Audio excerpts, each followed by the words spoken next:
Namaste.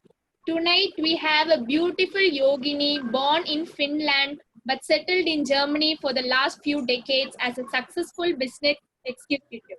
Involved in yoga for many decades under the guidance of Yogacharini Lata in Berlin, she came first to the ashram about 25 years ago.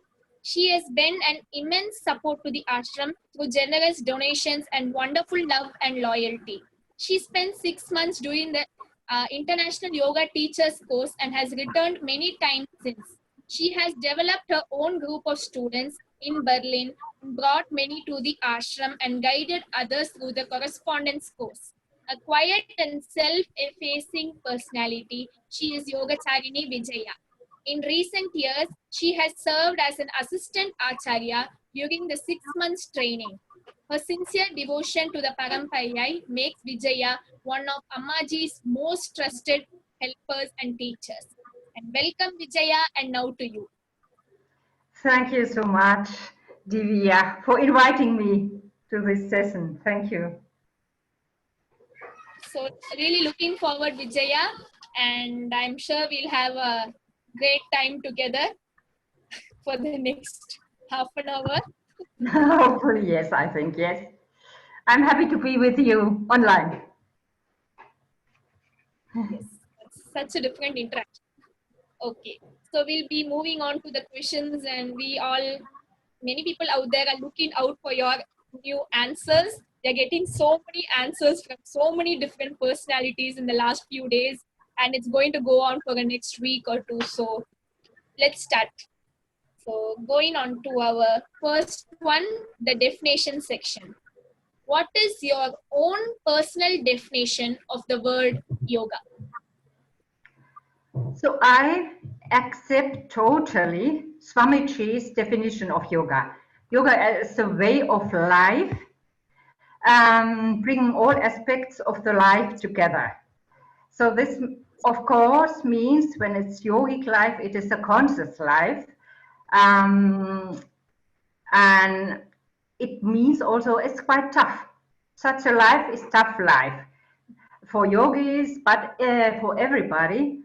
And it goes like a red string through my life. So I try to live along this path on this red line. And I have to tell you personally, this has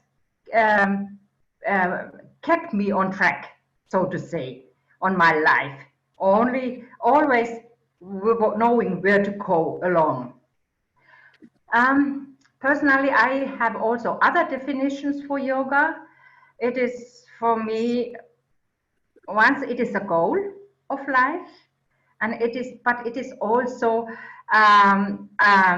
the way how to reach this goal, both.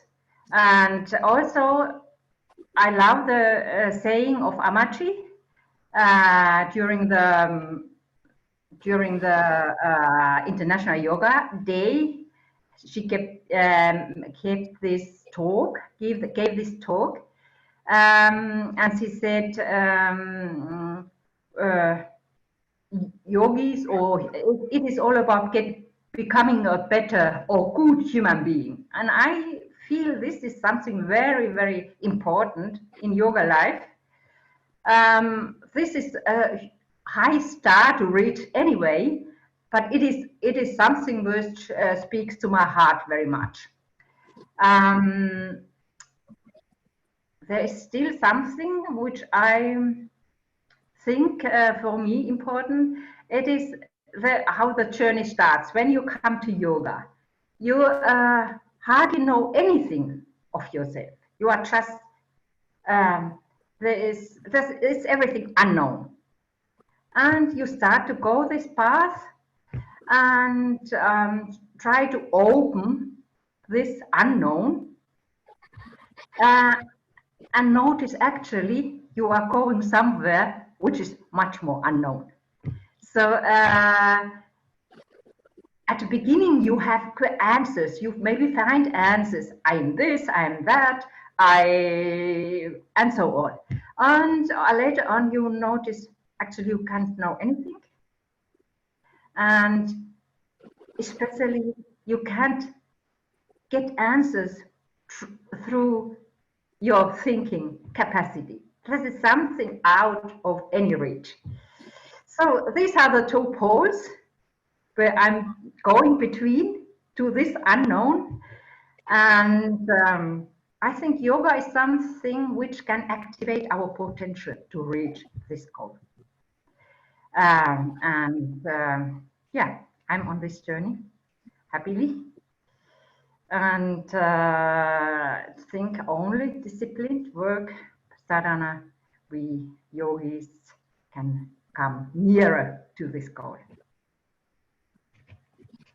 Beautiful, Vijaya. Really, we have to, this yoga helps us to, it keeps telling us that we don't know, like, we only know this much and we still have so much there. So, as you said, we are going from the unknown to the unknown. I really like that. And your other ones were also really nice, Vijaya. So, thank you. And we'll be moving on to the next one. So, the next one is the sadhana section. We live in a strange world. Nowadays, the bad seems to be having the upper hand. Has anything stopped you from doing your sadhana? If yes, how? And if no, how did you avoid it? You are right. It is a quite strange world nowadays, and I first must think on the rulers of this world, which are leading the people to one catastrophe to another, and this lets one feel very sad.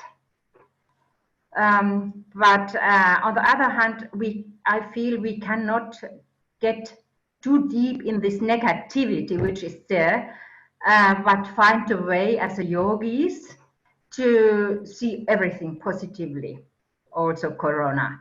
And therefore, I'm also very happy when I can take part in so many sessions with Dr. Ananda, where he powers us really very powerfully. But maybe I can say something about my situation, professional situation. Maybe the way I have been working or not working, traveling to work and back every week, something 1,000 kilometers, is an expression of this strange world. Because this would suit to answer if I have suffered, or if my sadhana has suffered from this strange world, which personally happened to me. And I must say, yes, because the 3 R's, regularity, repetition, rhythm, suffered. First of all, losing so much time, and secondly, when I am home, also here, the regularity, repetition, rhythm was lost somehow. But even all the time, I have kept still on my routine as good as possible. So this is there. But I have to say many times I was really very unhappy to see how the energy and time is flowing somewhere I don't want it to flow into. And now through this corona, something very strange happened again, something which I never had thought about and I had desired all the time happened from one day to another. I was at home. I could stay there. I could have my regularity, repetition, rhythm, if in yoga, sadhana, if in home living, and it was turned everything upside down. And this was very healing for me personally. Even the other point was, of course, in teaching, how to get my teaching going on. No social distancing is there. We should not come too near. And after a while, where it was clear we can't come together that fast, I started to think about video classes.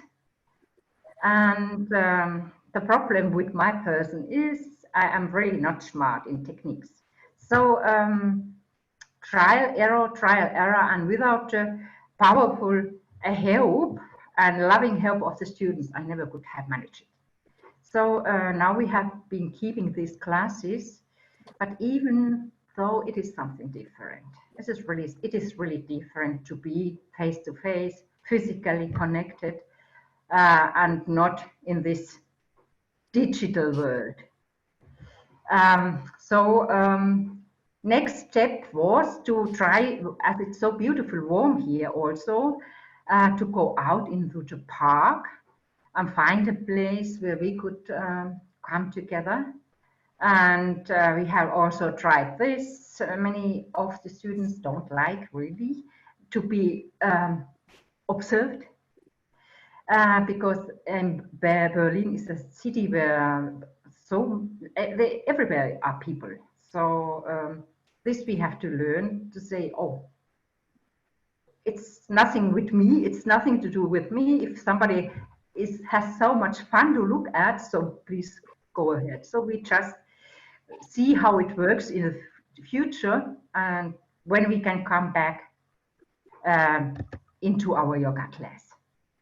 That's what is happening now, and yeah, it is a blessing this time because I have had Corona. I mean now, for me personally, because I have had so much time also to be in the classes with Dr. Ananda, and otherwise it could never have happened. So there are these two sides of the coin, as always. Yeah. Yeah. Very true, Vijaya, and really nice. Okay, so moving on to the next one, the contemporary yoga scene. What is your opinion of the status of the contemporary yoga scene, especially in the present time of the corona crisis? So I am living in a big city. So here you find yoga studios in almost every corner of the city. And it is mostly about earning money. Beautiful yoga studios, I suppose.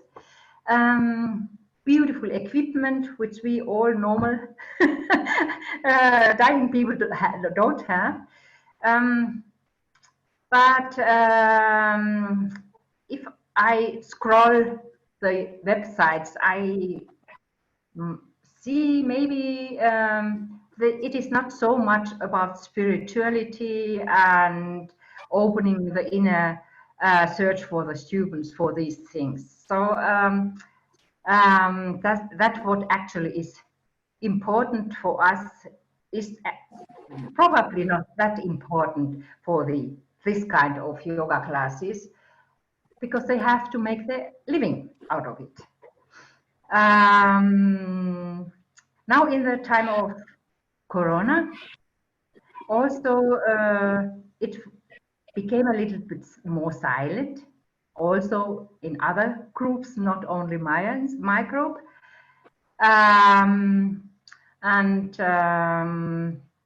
But in general speaking, I don't think I'm really the right person to assess between the modern scene of yoga now or before and now. Only thing what I'm could probably say is that the word yoga and sport or wellness are mixed. There is no clear understanding about these words, I would say. At the beginning, when one starts the yoga path, I think it's normal. It is mostly about physical exercise. And reasons why people are coming are also something to do with the body. But later on, I think the inner urge should push oneself further to find the secrets. What is it about yoga teachings? And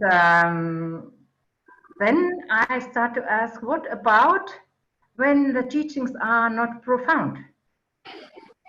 When there is no solid ground where the yoga is built up. solid ground meaning lineage of holy men and women. How can an aspirant or student, yoga student,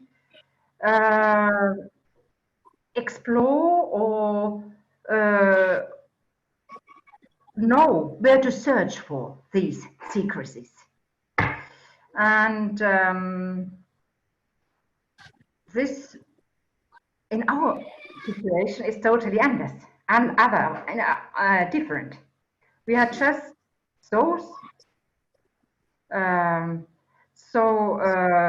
happy to have this lineage, go deeper, get these teachings, and also the students of all the Gitananda yoga teachers have this connection. So I meant with this, there are yoga studios which teach yoga and there is no grounding. So maybe they never get in contact with Gitananda yoga or some other tradition, which long tradition and knowledge and wisdom. And that is why, yeah, it might be so. And as long as I study or be with you all there and with the yoga family, I must say, there's so much. There's so much for me, enough for this lifetime, for many lifetimes to come. That saying which Amachi told us as we were there to study our teacher training.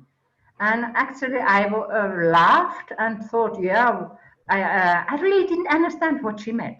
But now I see. It is so deep. So deep. And what we get, where we have access to true Amachi, to true Swamiji's teachings, true Dr. Ananda. So thank you for everything for this. So beautiful.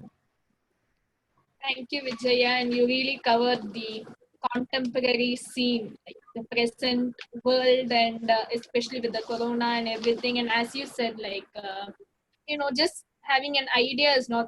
They should be like connected with some tradition which is long lasting, and it has had the best thing, that especially for the inner self, rather than just doing the asana and okay, I am healthy and all that, but going into ourselves and understanding who we are. That's very true. And thank you for bringing out that point, Vijaya. We really value it and really value you. So going on to the next one, the Yogi Character section. What trait of character distinguishes a yogi from a bogi? So what is yogi for me? Yogi is a person with confidence, with persistence, staying on the path, whatever happens. So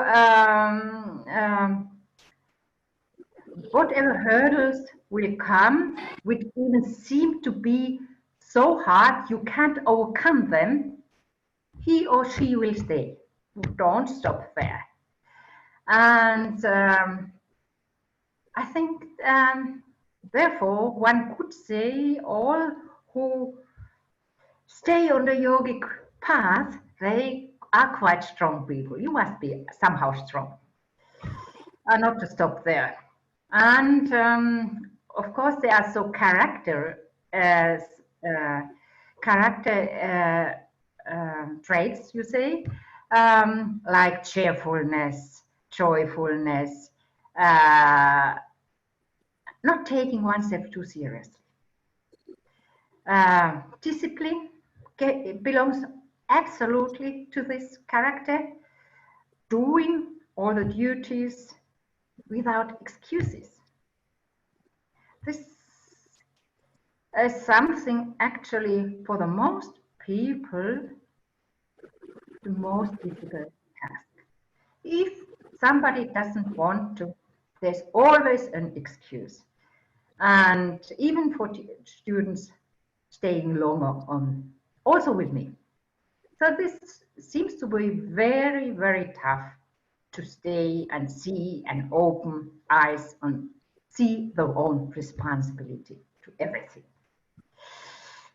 So yeah, that's a yogi. Also, yogi loves the nature, loves the creation.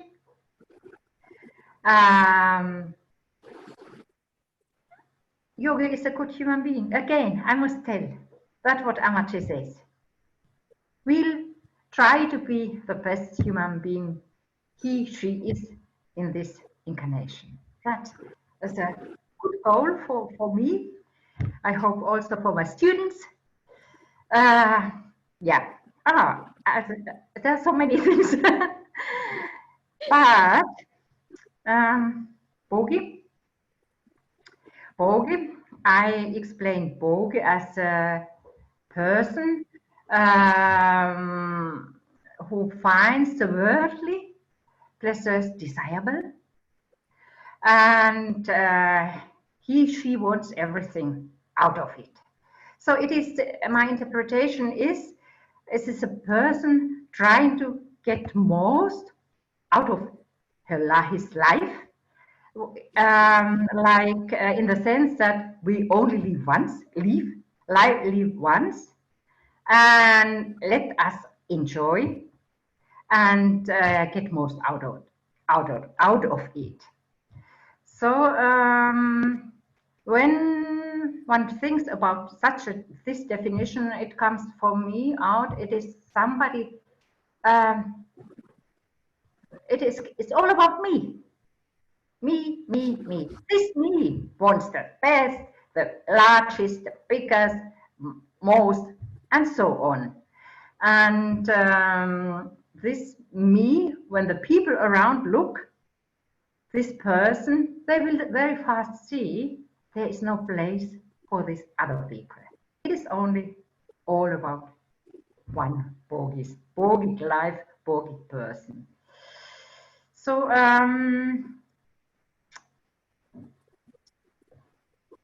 this art of living, I would say, which is guided by the senses, I would say, is quite interesting for us as yogis, as we know the senses are the most difficult to get under control.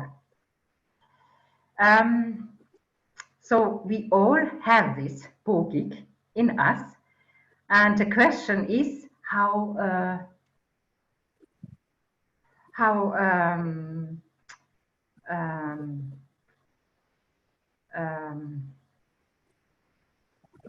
conscious, how much consciousness we can put into our lives to overcome this already before it's too late.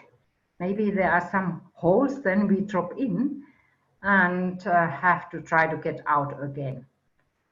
But also here I see a positive side, because I think if there's really one who is so bogy, I believe there is an inner urge in everyone, inner urge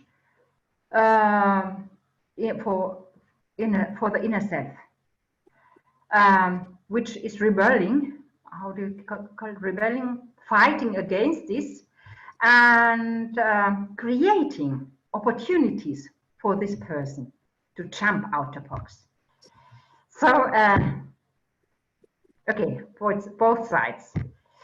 A yogi can become a yogi, yogi can become a bogi. Really concluded it. Yogi can become a bogi and bogi can become a yogi. But see, I wanted to add something to it. Like, a yogi becoming a bogi would be, I would say not so hard actually. Just like in a bad action or just not following what they're supposed to do, they become a bogi. But from becoming, a yogi when they were a bogi, it's quite hard to build up their They're so used to That's not true. doing what they should do, and That's true. as I said, that me should become us, all of us. Yes, that's true. Really. That's true. So So that's so. I think it is a safer path, the yogi path. So even we fall down, 99 times down, we won't know we have to get up 100 times. So yeah, that's true. And another thing I want to add to all the people watching this is that with some of the, kind of a phase or something that the students say, you can identify that they are Ammaji students, because 99 times down, 100 times up, she's always, mentioning that and pushing that idea into all of us to make us Yes. stay up there in what we are supposed to do. So you can see that Vijaya is Ammaji student.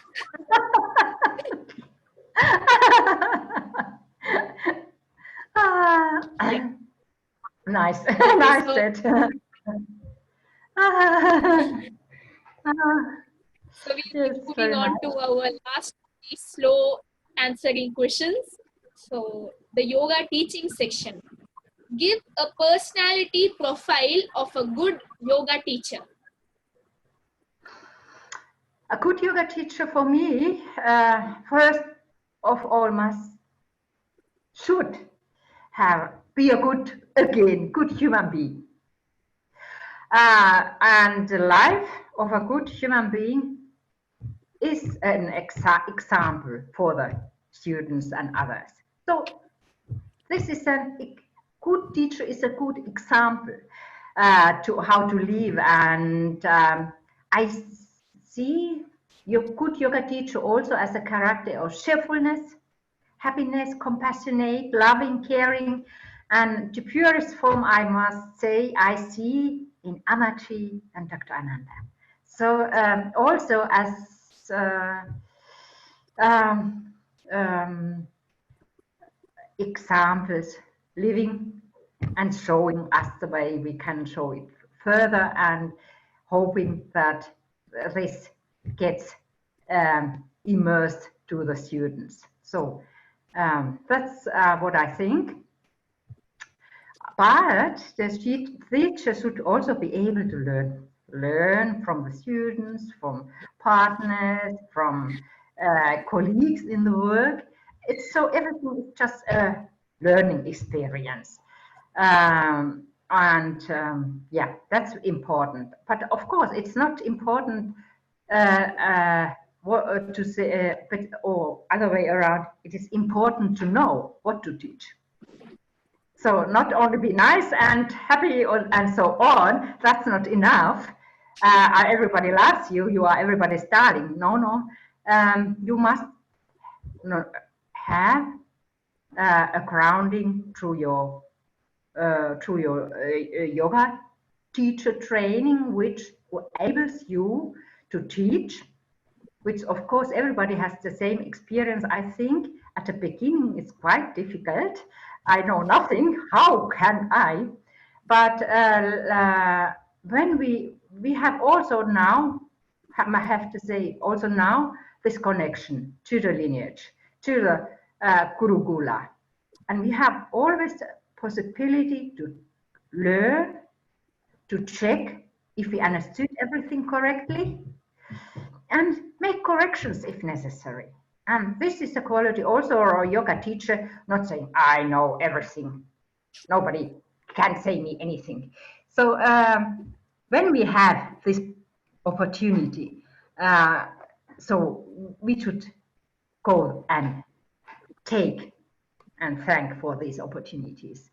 And again, if you don't have these groundings, this Gurukula, this lineage, so probably a teacher then will teach always the same.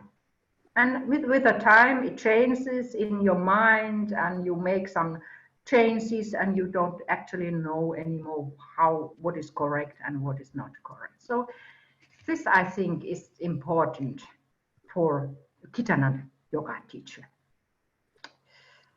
So the living of a teacher, in my eyes, in my opinion, is to teach, to learn, and to grow through teaching. Wow, Vijaya, I must tell you, you're so good. Actually, these questions, they sort of match you and you match. You're really, really given a wonderful and beautiful perspective for many, out there, and also for me, because I might be a future teacher for sure, actually. Yeah, for sure. So, like, you all are examples for me, because at such a young age, I'm able to watch all of you and just, seeing you all grow and glow. And so, hope this will all reflect in me. And I want to have all those qualities that you mentioned. Probably you have the most already immersed. We'll have In, to, maintain it. ah, Thank you so much, Vijaya. I'm really happy to hear all this from you. And now we'll get into some fun and some of a speed. Because, a lot of people love the fast things and, quite a lot of action and energy into it. So we'll be jumping into the rapid fire. And since you're alone, you have 10 words to face. Are you ready? Yeah, I'll try. No other way you have to do. I can close the window. No, I won't. So we'll start. And your first one is life. For me, life is challenging. Life is rewarding. Don't take anything too seriously. And keep going on. Whatever happens. And again here, Amachi, 100 times. 99 times down, 100 times up. So that's life. Great. And the next one is laugh. Oh, I forget to laugh now and then. So actually, probably I'm a little bit serious person. And actually, it's now more than 10 words, but as a child, I used to sit with my sister on a bed and we laughed for hours for no reason at all. We just laughed. When getting older now, life is getting somehow lighter, I see. So a good laugh is possible, not taking oneself anymore so seriously. So that's laugh for me. And the next one is Yama. Very tough. Mastering, very difficult. But life gives opportunities. And with open eyes through the world, we can make choices. We have to choose between right and wrong. And after a while, these choices get more natural. Right, you choose probably more what is right for you than what is wrong, because when you choose the wrong, you very fast will get the results. And this experience mostly is not so nice. So you would probably choose next time the right one. So yamas, niyamas, choosing the chance to choose and take the responsibility to choose. Nice. And the next one is meditation. I understand meditation as a gift that happens when the time is right. So one cannot demand for it, but it is the result of a disciplined sadhana. That is meditation for how I understand it. And your fifth one is Covid-19. Covid-19 is for me I understand this as a test, a warning, a challenge for the mankind to change the course. But what is right to change in direction, that what is right for humanity, for the universe, for the nature, for the mankind. So we have to get it. I think. I believe. Yeah. And the next one is you. So I am on my journey to happiness, more joy, cheerfulness. I am happy. I was born as a human being. I am happy to be connected to the source and to the teachings of Swami Gitananda through Ananda Ashram, Amachi, Dr.Ananda. And the next one is universe. I explain universe as all is one. One is all. And me or I'm just a drop, small drop in this all, trying to make this universal experience possible for this small drop.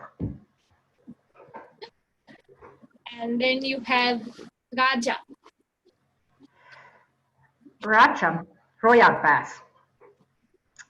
For me, royal path, Raja Yoga, I bring them together with Antaranga, the highest steps of Patanjali's Yoga Sutras, and also with Bahiranga, the lower steps, as they both are for me as important. So royal path is both. Yeah. And then you have yoga.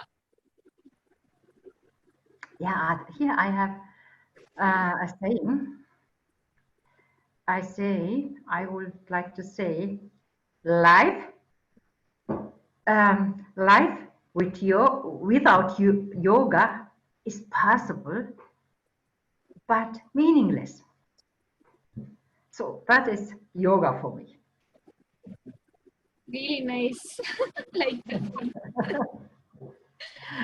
And we are going to conclude this rapid fire with your last one, that is study. So the life is learning. So we'll start learning very beginning, kindergarten, school, university, in profession. We just learn. And first now through yoga we have the possibility to get immersed deep into the life itself. So we start to study life through yoga, and this is a process. It's ongoing, never ending. Going further. Beautiful, Vijaya. Really so nice. And the whole interview with the 5 questions in the starting and then the 10 of the rapid fire, each answer had something new to learn for many, and for many who might have known it or had it in other thoughts or something like that, it would have reminded them and stimulated them more to do the best of what they can and to the best them they could be. And we feel refreshed and humbled with this beautiful interaction this evening with Yogacharini Vijaya. Thank you, Vijaya, for gracing this wonderful episode of this series, Global Voices, Yoga in the Times of COVID-19. Thank you so much. Thank you so much, Divya, taking the time and giving me the opportunity. Thank you, and greetings to everybody at home, ashram. Thank you. Bye-bye. Have a nice evening. Thank you. Yeah, thank you.